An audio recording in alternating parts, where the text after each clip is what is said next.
s'installer dans les jours à venir pour s'assurer une belle fin de saison.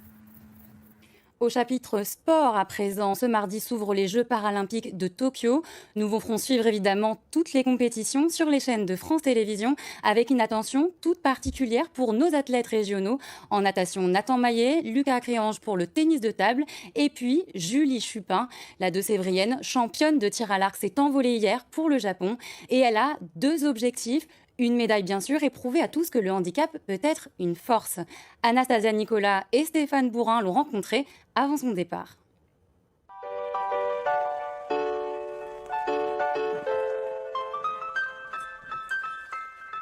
Je le dis haut et fort, même si on a un handicap, tel qu'il soit, il faut quand même rester fort.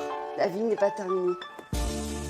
Ne dites pas à Julie Chupin qu'elle tire dans le 1000, mais plutôt dans le 10. Après son accident de moto à l'âge de 27 ans, elle passe 2 ans dans un centre de rééducation.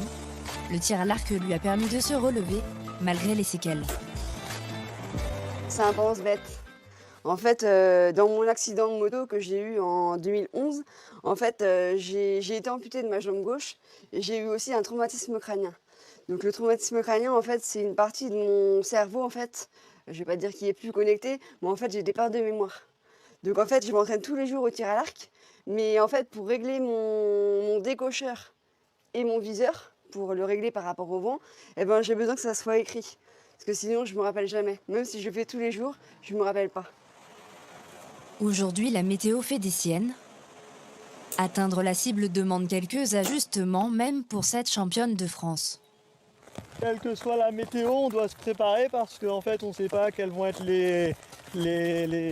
la météo à Tokyo pour les Jeux paralympiques. Donc, il faut se préparer par tous les temps. Ancien entraîneur de l'équipe de France de tir à l'arc handisport, Anthony Rigaud et elle partagent leurs entraînements depuis 7 ans et bien plus encore.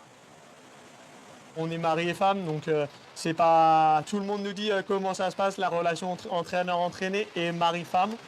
Ça se passe très très bien puisque notre passion commune, c'est le tir à l'arc, donc toute notre vie tourne autour du tir à l'arc. Après l'effort, place à la séance de kiné. À 2 mois des Jeux paralympiques de Tokyo, la sportive doit se ménager. Quand je tire une flèche, c'est comme si je soulevais 25 kilos.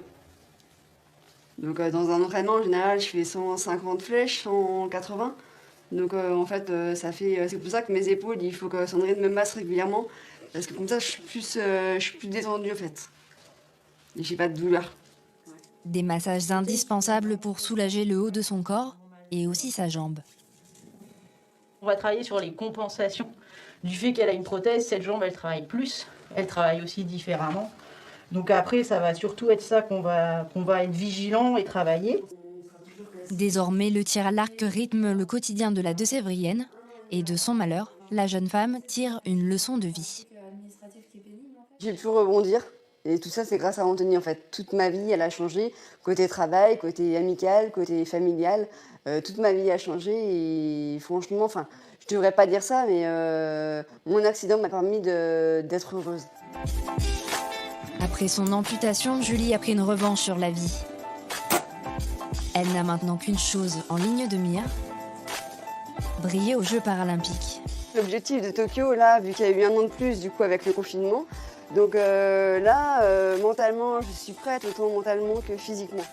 Donc là, j'ai qu'une seule envie, comme tout sportif, j'ai envie de ramener une petite médaille à la maison. Partons maintenant à la découverte d'un nouveau petit coin de paradis, la Creuse.